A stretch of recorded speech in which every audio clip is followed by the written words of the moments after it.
ಬೃಹತ್ ಬೆಂಗಳೂರು ಮಹಾನಗರ ಪಾಲಿಕೆಯ ಬೃಹತ್ ಭ್ರಷ್ಟಾಚಾರ ದಿನಕ್ಕೊಂದು ವಿಡಿಯೋ ಹೊರಬರುವ ಸಾಧ್ಯತೆಗಳಿದೆ. ವಿಚಾರ ಅಂದ್ರೆ ದಾಸರಹಳ್ಳಿಯ ವಲಯದಲ್ಲಿರುವಂತಹ ಹಣಕಾಸು ವಿಭಾಗದ FDA ಲೋಕೇಶನ ಲಂಚಾವತಾರವನ್ನ ಈ ಕೆಲವು 2 ದಿನಗಳ ಹಿಂದೆ ಒಂದಷ್ಟು ಮಾಧ್ಯಮಗಳಲ್ಲಿ ವರದಿ ಬಿತ್ತರಾಗಿರೋದನ್ನ ನಾವು ಗಮನಿಸಿದ್ದೀವಿ. ಅದೇ ರೀತಿ ಇದೇ 2024 ಜೂನ್ 15ನೇ ತಾರೀಕರಂದು ಮತ್ತೆ 8,000 ಹಣವನ್ನ ತನ್ನ ಜೇಬಿಗೆ ಇರಿಸಿಕೊಂಡಂತ FDA ಲೋಕೇಶನ ಇನ್ನೊಂದು ಭ್ರಷ್ಟಾಚಾರದ ಲಂಚಾವತಾರದ ವಿಡಿಯೋ ನಮಗೆ ಲಭ್ಯವಾಗಿರುವಂತದ್ದು. ಎಷ್ಟು 8 ಲಕ್ಷ ಹಣವನ್ನ ಗುತ್ತಿಗೆದಾರರಿಗೆ ಪಾವತಿ ಮಾಡೋದಕ್ಕೆ 1 ವರ್ಷಗಳಿಂದ ಡಿಲೇ ಮಾಡಿದ್ರು.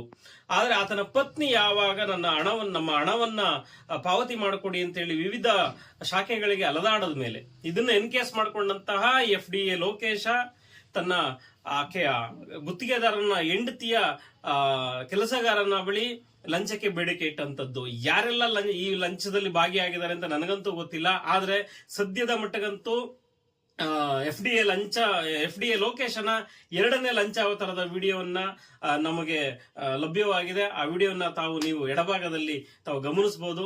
ನಾನು ಹೇಳುವಂತದ್ದು ಈ ಬೃಹತ್ ಬೆಂಗಳೂರು ಮಹಾನಗರ ಪಾಲಿಕೆ ಅಂತ ಹೇಳುವ ವಿಚಾರದಲ್ಲಿ ಬೃಹತ್ ಭ್ರಷ್ಟಾಚಾರಿಗಳೇ ತುಂಬಿದಾರ. ಇಂಥ ಭ್ರಷ್ಟಾಚಾರಿಗಳೇ BBMP ಇಲಾಖೆಗೆ ಬೇಕಾಗಿದೆಯಾ ಅನ್ನೋದು ನನ್ನ ಪ್ರಶ್ನೆ ಆಗಿದೆ. ಆದ್ರೆ ಈ ಭ್ರಷ್ಟಾಚಾರದ FDA ಲಂಚಾವತಾರದ ವಿಡಿಯೋ ವಿವಿಧ ಮಾಧ್ಯಮಗಳಲ್ಲಿ ಪ್ರಸಾರ ಆದ್ರೂ ಸಹ ಆಯುಕ್ತರಾಗ್ಲಿ ಝೋನಲ್ ಕಮಿಷನರ್ ಆಗ್ಲಿ ಯಾರು ಈತನ ವಿರುದ್ಧ ಕ್ರಮ ಜರುಗಿಸ್ತಿಲ್ಲ. ಯಥಾಸ್ಥಿತಿ ಅದೇ ಶಾಖೆ ಅದೇ ಚೇರ್ ನಲ್ಲಿ ಕೆಲಸ ಮಾಡ್ತಿದ್ದಾನೆ.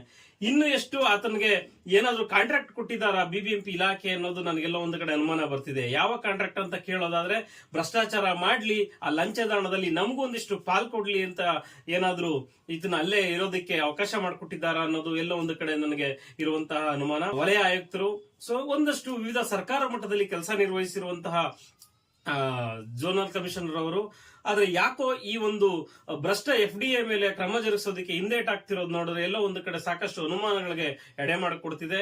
ಹಾಗಾಗಿ ನಾನು ಒತ್ತಾಯಿಸ್ತೀನಿ, ಈ ಕೂಡಲೇ ಆತನನ್ನ ಕೆಲಸದಿಂದ ಅಮಾನತು ಮಾಡಬೇಕು. ವರ್ಗಾವಣೆ ಮಾಡೋದ್ರಿಂದ ಈ ಭ್ರಷ್ಟಾಚಾರಕ್ಕೆ ಕಡಿವಾಣ ಹಾಕೋಕ್ಕಾಗೋದಿಲ್ಲ. ಹಾಗಾಗಿ ಈತನ ಈ ಕೂಡಲೇ ಅಮಾನತು ಮಾಡಬೇಕು. ಒಂದು ಕ್ರಿಮಿನಲ್ ಕೇಸನ್ನ ಈತನ ಮೇಲೆ ದಾಖಲು ಮಾಡಬೇಕು ಅಂತೇಳಿ ನಾನು ಒತ್ತಾಯಿಸ್ತೀನಿ. ಜೈ ಹಿಂದ್.